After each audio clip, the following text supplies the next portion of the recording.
And that's the choice. Dither and delay, deadlock and division under a Corbyn-Sturgeon coalition with 2 referendums, another one on the EU and then another one on Scotland. John Firth wants to ask about the possible threat to the Union, which could mean the breakup of the United Kingdom. John. Is the Union worth sacrificing for Brexit?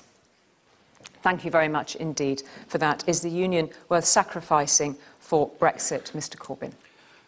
Well, I hope the Union is not going to be broken up or sacrificed in this way, but the agreement that the Prime Minister negotiated, or he's put towards to Parliament, was about creating a border between the Republic of Ireland and Northern Ireland, creating a different customs arrangement for Northern Ireland with the rest of Ireland, having promised to the Democratic Unionist Party he would never do that. Clearly, there is an issue there. Clearly, there are issues all around about this deal that he's proposed. And I do think that this deal is damaging to this country, damaging to the rights we have at work and consumer protection and environmental protection in this country, and very damaging to manufacturing industry jobs all over Britain, some of which have already gone because of uncertainty over Brexit. Thank you very much indeed, Mr Corbyn. Mr Johnson. We have a deal that keeps the whole of the UK together as we come out of the EU, and of course Jeremy Corbyn and the Labour Party,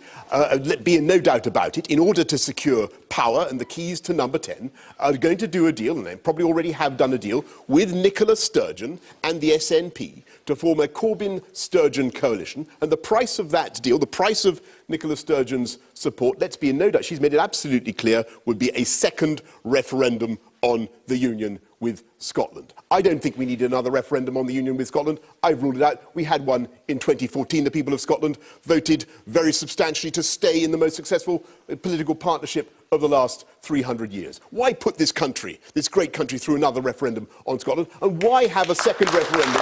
OK, thank you very much indeed.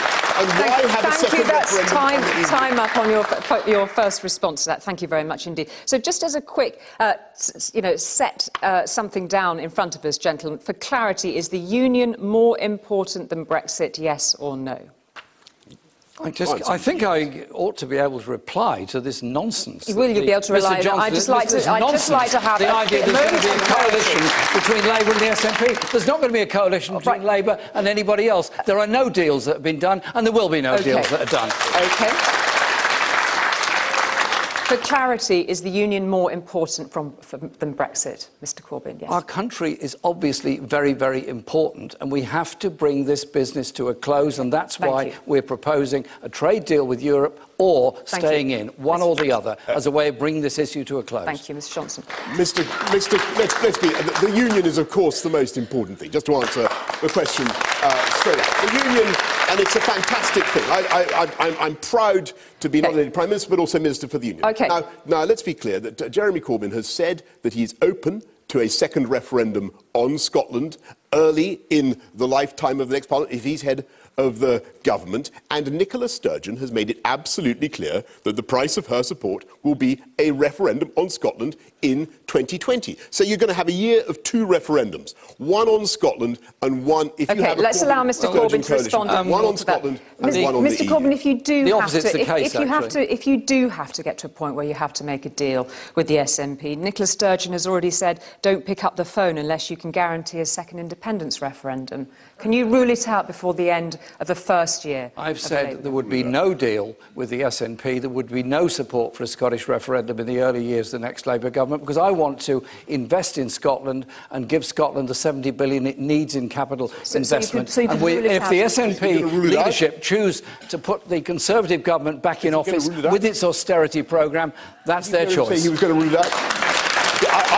I listened Julie, I listened very carefully, as I always do, to Mr Corbyn. I didn't hear him say he was going to rule out a referendum on Scotland. Did you? We're ruling out a referendum. It's perfectly clear. It's perfectly clear that the price of Nicola Sturgeon's support for the chaotic coalition that he would comprise OK, thank you. Let's allow him to respond. Can you rule it out? There's 9 years of chaotic coalitions already.